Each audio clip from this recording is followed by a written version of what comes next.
Let's begin with updates on the planned #EndBadGovernance protest in Nigeria, where credible information at the disposal of the Nigeria Police Force revealed that some foreign mercenaries are involved in the planned nationwide protest slated for August 1st.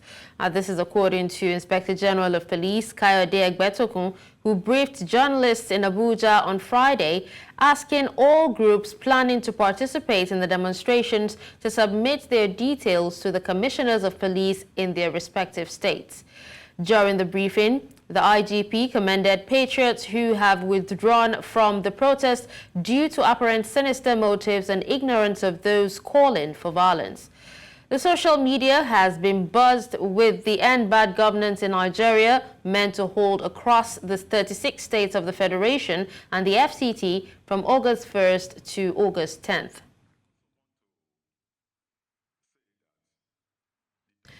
Amidst the apprehension of a planned nationwide protest, the All Progressives Congress has urged organizers to reconsider their demand for President Bola Tinubu to scrap the 1999 Constitution, describing it as a tall order. The party's National Secretary, Ajibola Bashiru, conveyed this message in Abuja after a meeting with the Forum of APC state chairmen to discuss the protest's modalities.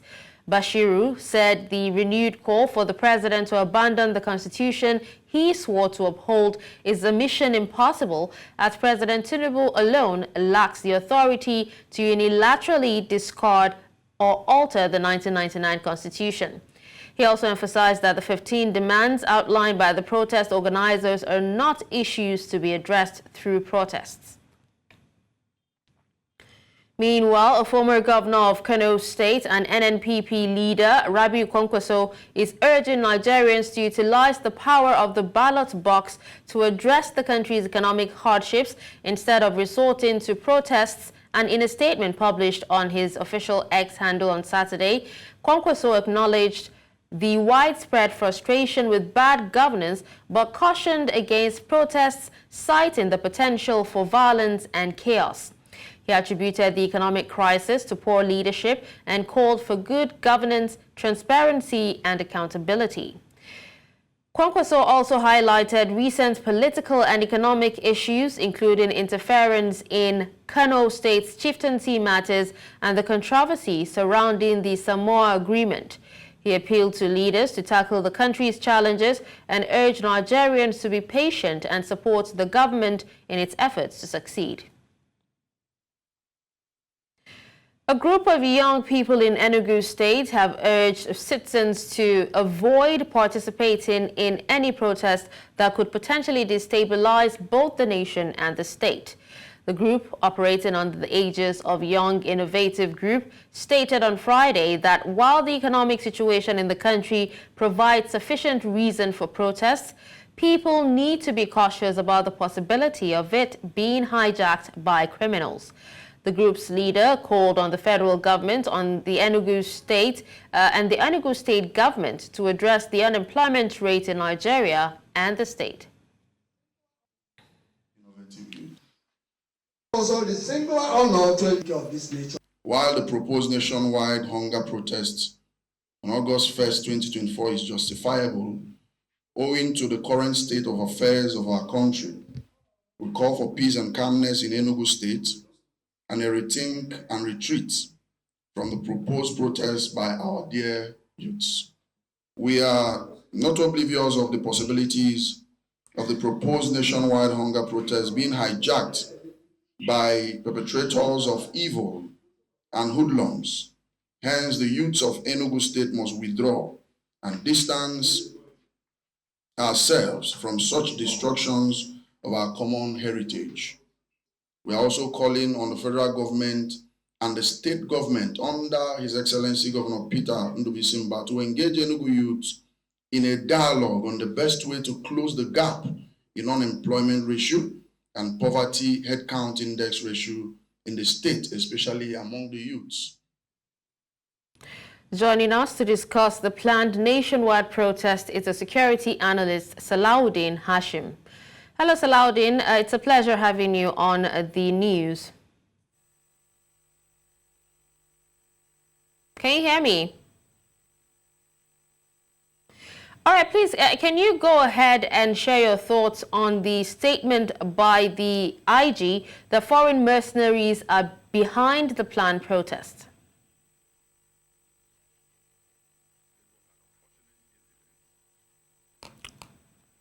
Okay, Salaudin, we can't hear what you're saying. We can't hear you at all.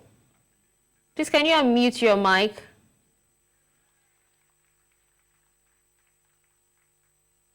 Okay, I think the IG ought to have gone a step further to provide additional intelligence clarification where that can then further help local processing and the situation room to determine to what extent some kind of foreign interests are actually encroaching into the sovereignty. Unfortunately, the IG didn't get deeper.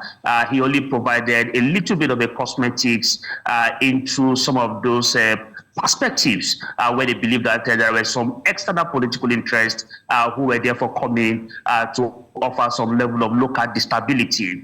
That for me is something perhaps they must have picked at Interpol level, and perhaps they must have picked that within the intelligence community. But again, it is very important to process that intelligence further, and then of course delineate it if it is either political or there is some level of economic interest why that is the case. Okay. Having said that, I think it is also important to put on the table that if the issue of foreign mercenaries is something that is established, then it is actually not new in the Nigerian historical engagement, particularly as it's occurred that during the Civil War, we saw the encroachment and the activities and intervention of foreign mercenaries. And of course, coming very closely lately, that even the Nigerian government have sought the assistance of foreign mercenaries in this regard. So that was why it is very good that the IG should have actually unpacked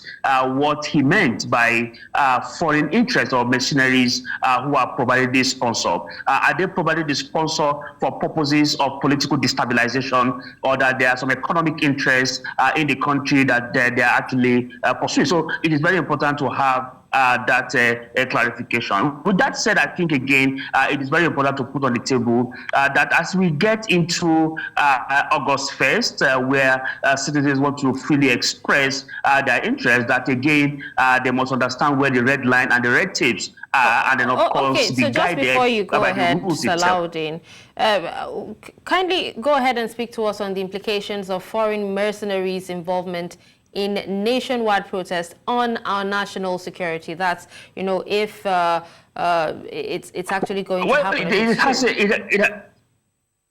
It has a lot of consequences when you have foreign interests who are either providing some level of resources, either in terms of financial, human, of course, or logistical support to some kind of local destabilization. Then, of course, it tells a number of things. One is that it tells you very clearly that there is a near collapse of the intelligence architecture in the country, because again, that sort of engagement, if it is new, intelligence would have picked it. But if it has become very frequent and regular, then of course people will have seen it as a norm within the system. And that in itself is something that tells very clearly that the accountability within the security system has consistently declined, and that in itself has therefore made some level of anomaly irregular or a norm within the system. So when foreign investors or investment or foreign flows or finances come in, what are the description for those kind of support, and how, in what name and in what guise were those things coming in? So it's very important to look that even our financial system has not been able to establish the necessary intelligence radar that will pick suspicious transactions in events that these kind of things are happening. So because the only thing that foreign investment who is interested in political destabilization wants to do is to provide support and resources to those who want to locally move things on the ground, and then of course it comes in the name of resources. So what exactly has financial institutions done to be able to get this done? I think again we have not done so much as regards to this, and it tells very clearly again that both our entire security system, whether it is related to human security in the entire pyramid or specific to the intelligence within the financial community, also lacks the integrity and the capability to be able to indicate and offer credibility to the kind of information they put to the public space, because it is not sufficient, except again that what they're just doing is actually running the books and the manual step by step until they get some level of specificity. Just earlier, you were about to, address the protesters and advise them on how to make sure to keep the peace while they protest. But aside the protesters, are going on a peaceful demonstration, what contingency plan and emergency response measures should be placed to address any potential violence or unrest that might be caused by the protesters or also foreign mercenaries' involvement in the protest? Because Nigeria is actually known for, they're known for fixing or finding a solution after it happens. Yeah, we must be very proactive, and one of the things we must do is to quickly deploy crowd management intelligence amongst law enforcement agents to be able to help in terms of intervening, guide, and of course control, because what we are going to see in the next few days is just civil disobedience. Civil disobedience therefore mean that people would likely going to obstruct a regular flow of conventional activities. So what I would suggest is that law enforcement agents should provide guidance, and of course perhaps issue an SOP, a standard operating procedure, or some kind of a guide, and say, look, if this must happen, it is actually a democratic expression. And of course, as a student of democratic studies, I would love to really see that law enforcement agents provide support. Ambulance support should be deployed into strategic places. And I think NEMA should do that, because again, NEMA mustn't wait until casualties begin to reign in. NEMA should deploy their ambulance in strategic places and wait for instances like that. Law enforcement should deploy their men and personnel, not with sophisticated weapon, not with live ammo, but again, there are equipment that are supposed to support crowd management and control. So they should deploy those kind of personnel, and then of course the personnel should be guided, of course, with their helmet, with their shield, and of course batting. There should be water cannon ready.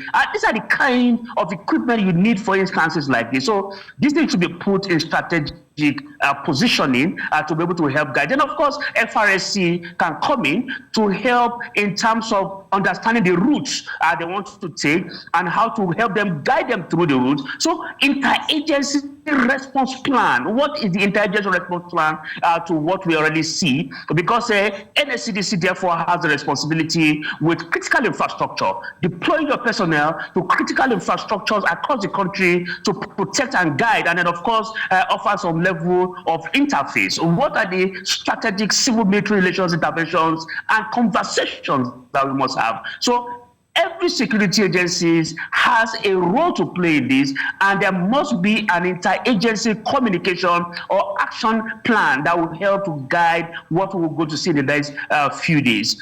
Everyone who has the responsibility for their mandate should be able to come and work together within a situation room to contain, deter, prevent any form of casualty. What we want to see is free expression without any form of casualty. All right, thank you so much, Alaudin, for speaking to us on this.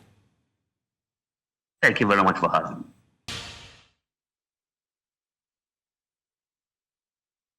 Away from that, Dangote Petroleum Refinery has refuted claims of reselling crude oil shipments following a report from a news outlet about operational challenges at the plant. The report claimed that technical problems had led to refinery to resell crude oil from the United States and Nigeria. It further alleged that the refinery was offering various grades of crude, including U.S. West Texas Intermediate, Midland, and Nigerian Excurvos and Focados crudes.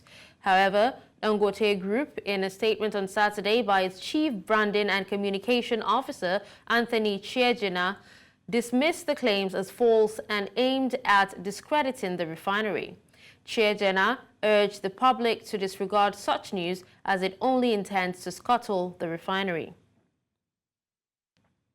In the meantime, Owando PLC has denied allegations on social and digital media that it owns a blending plant in Malta. The energy company also denied importing dirty fuel into Nigeria through a Maltese company, Razhanser Oil Terminal Limited. A statement by the company secretary, Ayatollah Jagun, said the allegations leveled against Owando of being a shareholder and its principals of being board members of Razhanser Oil Limited, a company that operates an oil storage and blending facility responsible for importing adulterated petroleum products into Nigeria, were unfounded. Recall that the president of Dangote Group, Aliko Dangote, alleged that some officials of the Nigerian National Petroleum Company Limited own blending plants in Malta. Well, let's head to Rivers State now, where the government has sealed off a 5-story building in Port Harcourt belonging to Dr. Samuel Nwanosike, a former chairman of Ikwere local government area and ally of FCT Minister Nyesom Wike. The building, allegedly a hotel, was constructed without approved plans and exceeded the permitted 4-story building. Officials from the Ministry of Physical Planning and Urban Development sealed the site, citing violations of building regulations, and a heated argument ensued between Nwanosike and the ministry officials, with Nwanosike threatening to bequeath the property to Governor Siminalayi Fubara. This incident is seen as part of the ongoing feud between Wike and Fubara, which has divided their loyalists. Now, joining me to further discuss this is Dr. Samuel Nwanosike, factional chairman, Ikwere local government area. Hello, Doctor. Thank you so much for joining us at this time. Thank you very much for having me. A lovely show you're having. Thank you very much. Sad to see what's actually going on with your building, but can you provide details on the construction of the 5-story building and any reasons for changes from the initially approved 4-story plan? Okay, what actually happened was that we approached the Ministry of Urban some 3 years ago, precisely 2001, November, and we requested that we want to set up a facility in the heart of GRA, and it's going to be financed by a financial institution, a Globus Bank, and we approached them with 2 sets of drawings. And those 2 drawings had, one was 4-story, then the second one was a 4-story with a penthouse on top of it. Now, when we got those approvals, the then engineer, who is late now, Engineer Austin, was the one in charge of the project, carried out the first phase of the project, which is this one that is standing now. And when we got to the penthouse, he decided that rather than get a roof cover for that penthouse, we should just turn it to a sit-out. The penthouse, the out view of the penthouse should be a sit-out. Now, like you know, we had a cordial relationship with our governor then. In fact, by our relationship, this project was supposed to be commissioned somewhere around March, if not for the demise, the death of the then engineer who lost his life in late February of this year. May he so rest in peace. And because he was the one controlling those activities, we didn't have any issue. We didn't have any need to worry that there was going to be a problem, because all the engineering analysis, the NDT tests were carried out, and all were hugely successful. Materials used were TNT, and the concrete pilings of 17 meters down the earth were all done. And just not to bore you with the long story, when this crisis broke out, had a lot of calls from a lot of friends and threats. And I made it clear, I said, I don't go by threats. I don't like threats. I believe in standing by the truth. My relationship with the FCT minister didn't start because he gave the family that he is leading, we all are members of, agreed that similarly Fubara should be the one to take over the leadership of the state, while our leader will move on to do other bigger things on our behalf. All right, Doctor. But what do you think the exact reason for this is? Is it because of building standards or regulations, or is it because of the rift that's going on between Wike and Fubara? Because there are rumors that it might be the latter. Yeah, it's actually the other, because it's funny because of what we have seen. I got a call sometime a month ago while I was in Abuja that as they speak to me, that they just come out of a meeting in Government House and the decision has been reached that they should go and pull down my hotel. I said, what for? They said I contravened. I said, but the Gazette is clear. If there is a contravention, you pay contravention fee. And I ran down to Port Harcourt because it's a bank financed property and I have to be careful. So when I got here, I saw a letter from the ministry, and if I will finish this program, I'm going to make it available to your studio.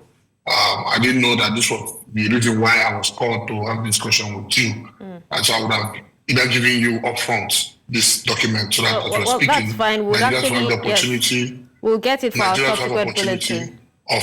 So the first letter came asking me that they would need me to stop the work, which I did. And they said they would need me to get to do NDT tests, which I have done. And I've also told them that I'm willing for the ministry to come and do theirs so that we can ascertain that the building is safe, first of all, for public use. Then we cannot talk about the contravention. And we sent all these reports, all these tests to them, and we sent a letter to them that we've done the tests and we're ready for the ministry to come. The ministry started through dragging. It took them like a month. No, nothing's coming from them. We wrote them another letter that this is where we are. We'll be waiting for you to respond. They didn't respond. Now, we now wrote them the third letter. That was the time they now responded to us and said, yes, we have contravened and that we are liable to pay a fee of 545 million and 800 and something thousand. That's quite a lot of money. Exactly. So, and we wrote them back and said, this is outrageous. This is out of the laws of Rivers State. The current Gazette signed by any governor was that signed by Rotimi Chibika Amechi, the former governor of Rivers State. And the Gazette which I'm going to send to your studio says clearly that if you contravene, and it's proven that you've contravened, that commercial buildings will pay 500,000 and residential building will pay 2 million. So it was at that point we now saw clearly it was a political witch hunt. They're trying to maybe shut me up because as far as they're concerned, I've been on the media against them. But could that also be the reason why, you know, in a recent video, you mentioned that you would be transferring the property to Governor Fubara? Could you clarify the context and your intentions regarding the statement? Yeah, what happened was that after we wrote the last letter and attached the Gazette to the ministry, the commissioner received the letter and we thought he was going to respond to us and say, okay, it was a mistake, maybe we went off the Gazette, let's sit down and talk about it.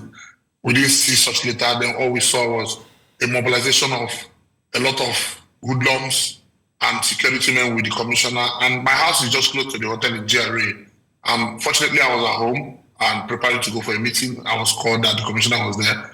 So I drove down to that place, and the commissioner is a very close friend of mine. We've been close friends since childhood. And when I met him, I said, "What's happening? Why?" He said, "Oh, he has information that people are working in my building." I said, "No, nobody's working. You can see. It's just security agents who take that because we're almost close to commissioning. We have air conditions in the place. We have beds. We have items. We have gym equipment. We have everything. The swimming pool sections are ready. Everything is ready. Kitchen equipment are ready. So we must keep security to protect theft because GRA is a busy place. And Commissioner, please, can you send your own security to aid us so that we can be able to secure this place while we finish this matter?" And it was what led to the commissioner made a statement that actually triggered this. I said, by the statement you're making, it means clearly you made up your mind that you guys are going to seal this place and take over this property. Well, at that reason, I can't change. I'm not a man that follow money. I follow value, and I stand on my value and my principles. If the hotel is a problem, you can own the hotel. You and the governor, you can have it. It will end the fact that I stand with the FCT minister because I have seen no wrong he has done in the relationship we all had as a family. And the FCT minister is not worried that Governor Fubara is governor. We have all supported him to become governor. But what we are saying, it's not even the FCT minister, we as Rivers people are saying our governor should govern us with the rule of law. Our governor should obey court orders. Our governor should obey Supreme Court orders. Our governor should please not throw our state into anarchy. Because if the leader that is leading the state does not obey court orders, you don't expect the subjects to obey, then that will be anarchy. And when there's anarchy, the center cannot hold.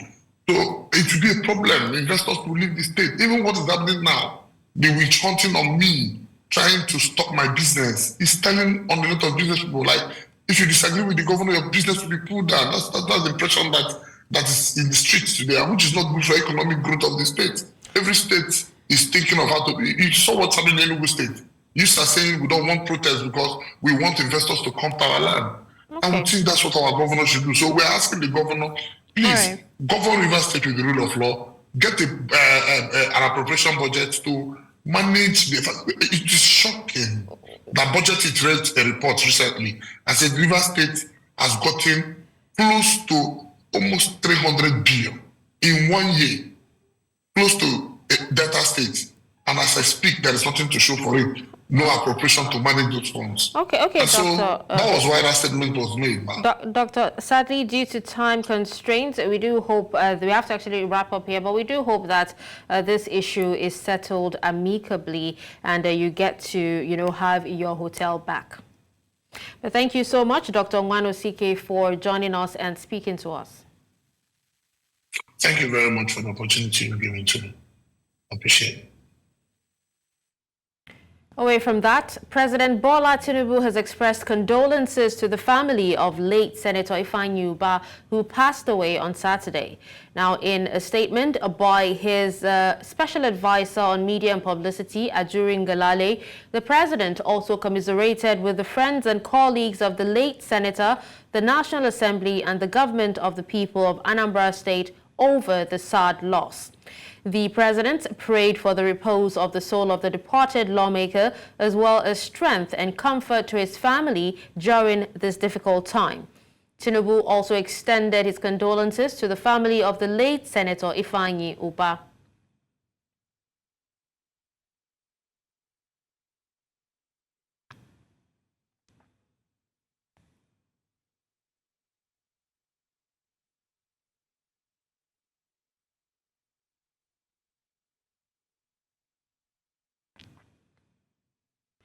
Attorney General of the Federation and Minister of Justice Lateef Fagbemi SAN has issued a stern warning to local government chairmen and councillors, stating that those who embezzle council funds risk imprisonment. Speaking in Abuja during the opening session of the validation meeting for the National Anti-Corruption Strategy Action Plan 2022-2026, Fagbemi emphasized that efforts leading to the recent judgment on financial autonomy for local governments were not in vain. He observed that some have continually argued that unless the task of conducting local government election is transferred to another body, the Supreme Court's judgment may not have any meaningful impact. Earlier, Executive Director, Sterling Center for Law, Deji Ajari, joined us on the news to speak more on this. The people who are quite close to the local government officials are likely to be able to, ask questions and see whatever the funds have been deployed, whatever to use the funds have been deployed to. And quite unlike the current situation where everybody knows that the funds are in the hands of government, and so it's quite difficult to put the local government officials to task. But now, when you now know that the funds are going directly to them, you know how much is disbursed to them, and you know the needs of the local communities, it's quite easy to start asking questions. What is important, however, is that we must understand that beyond the decision of the Supreme Court, beyond the making of any laws, what is important is that people must be at alert. And so it is important that local CSOs and, of course, the law enforcement agencies now try to now have a presence at each local government area. Small-scale women farmers in Nigeria have called for increased support for women in agriculture from government. They say this will boost their farming and help achieve the administration's food security objectives. The women made this appeal during a protest at the Federal Ministry of Agriculture in Abuja, where they highlighted the sector's challenges and the need for urgent government action.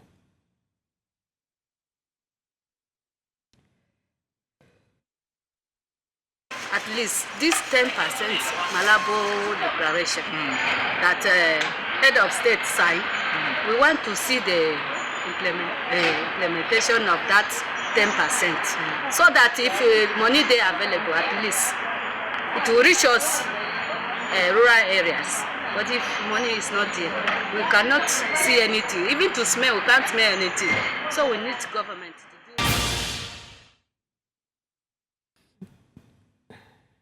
The news continues in West Africa, where fighting between the Malian army and their Russian allies against separatist forces resumed Saturday in the north of the country.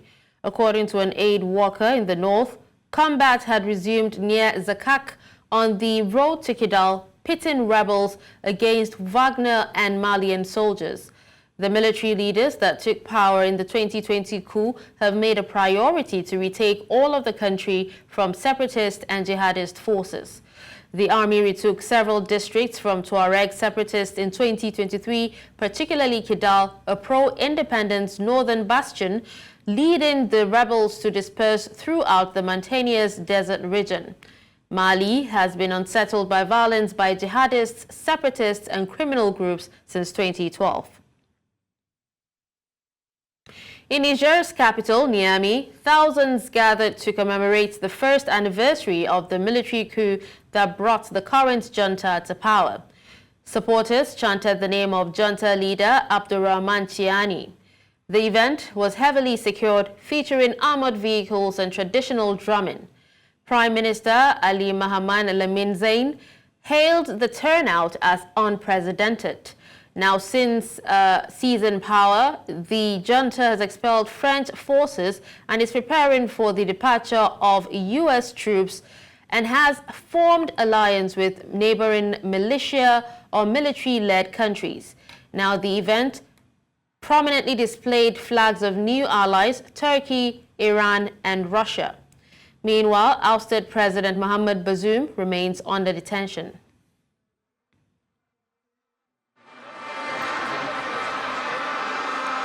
Le 26 juin 2023, le leadership de toutes les composantes de notre armée, sous la conduite du général Abdurrahman Chiani, a placé le peuple nigérien sur la voie de la reconquête de sa souveraineté et de son indépendance véritable. Refusé, pauvre, miséreux, incapable d'exister sans l'assistance de l'étranger, le Niger, notre pays s'est révélé au monde entier comme un pays respectable. Jamais dans l'histoire récente de notre pays, un événement n'aura reçu aussi grande adhésion populaire.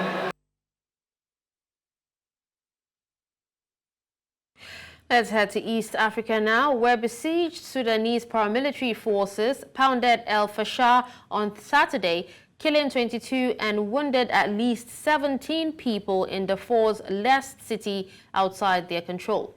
Now, a doctor at the city's Saudi hospital who confirmed the attack said the livestock market and the Redeyef neighborhood was bombarded. El Fasher has become a key battleground in the 15-month-long war pitting the paramilitary rapid support forces against the regular army. The battle for the North Darfur state capital, seen as crucial and humanitarian aid in a region on the brink of famine, has raged for more than 2 months. Intense fighting for El Fasher erupted on May 10th, prompting a siege by the RSF that has trapped hundreds of thousands of civilians. Locals have reacted to the arrest of 95 Libyans by South African authorities in a raid at a farm that appeared to have been converted into an illegal military training base. Take a look.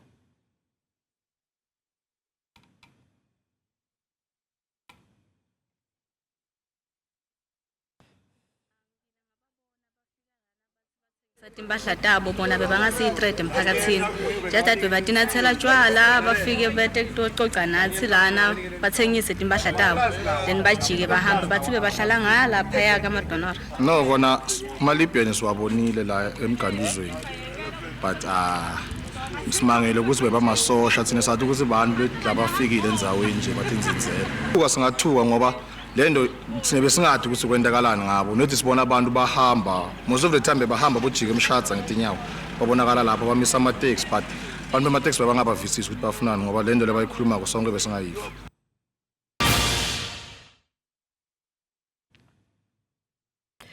In other news from around the world, Gaza's Civil Defense Agency says Israel's military operation around Khan Yunis has killed about 170 people and wounded hundreds since it started on Monday. The agency spokesman, Mahmoud Basal, said many people had been displaced again on Saturday as the Israeli operation continued. The United Nations said more than 180 Palestinians have fled Khan Yunis since the Israeli operation began on Monday.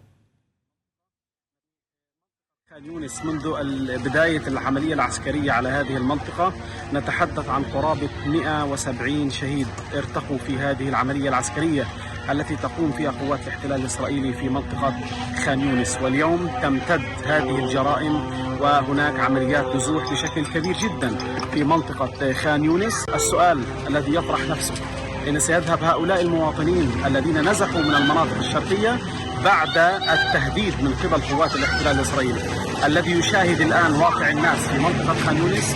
يشاهد آلاف من المواطنين الذين يفترشون الأرض، يفترشون الطرقات، يفترشون كل المناطق التي للأسف الشديد لا تصلح للحياة، لكن نتيجة عدم توفر أماكن ولا بدائل فإنهم يعرضون. Russian Foreign Minister Sergei Lavrov says he does not listen to what he calls Ukraine's contradictory statements on peace talks. Answering questions from Russian journalists on the sidelines of a meeting of the Association of Southeast Asian Nations in Laos, Lavrov refers dismissively to Zelensky and Kuleba's comments. Условия созыва этого мероприятия будут приемлемы всем сторонам. Он это уже не первый раз говорит, и говорил иногда еще прямо противоположные вещи. Совсем недавно они говорили про переговоры, Зеленский упоминал о готовности в конечном итоге сесть за стол с российскими представителями. Я их не слушаю, честно говоря. Что касается китайских инициатив, нам не было нужды с ними знакомиться, мы их хорошо знаем, не раз выражали свое отношение к ним. В отличие от всех других, в китайских инициативах, в соответствии с выдвинутой ранее Си Цзиньпином концепцией глобальной безопасности, зафиксировано, что главное внимание необходимо уделить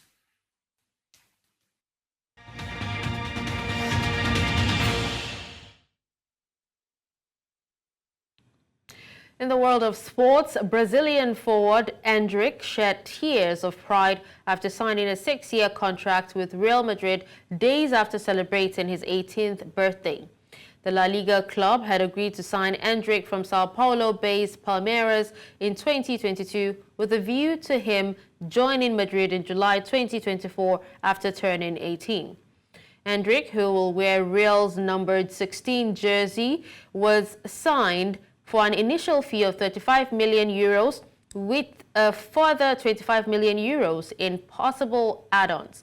Now, a product of the Palmeiras Academy, Endrick WHO scored 3 goals in 10 appearances for Brazil since his debut last year and is the youngest male player to score an international goal at Wembley.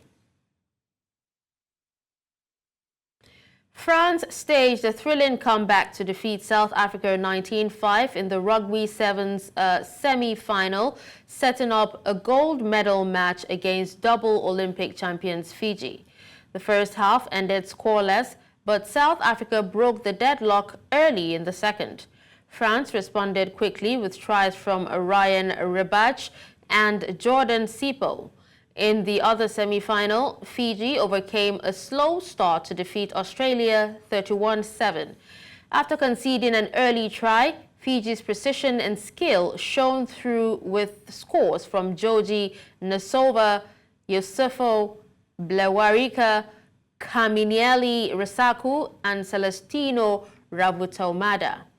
Kenya's Shuja beat Samoa to place 9th in the tournament ranking.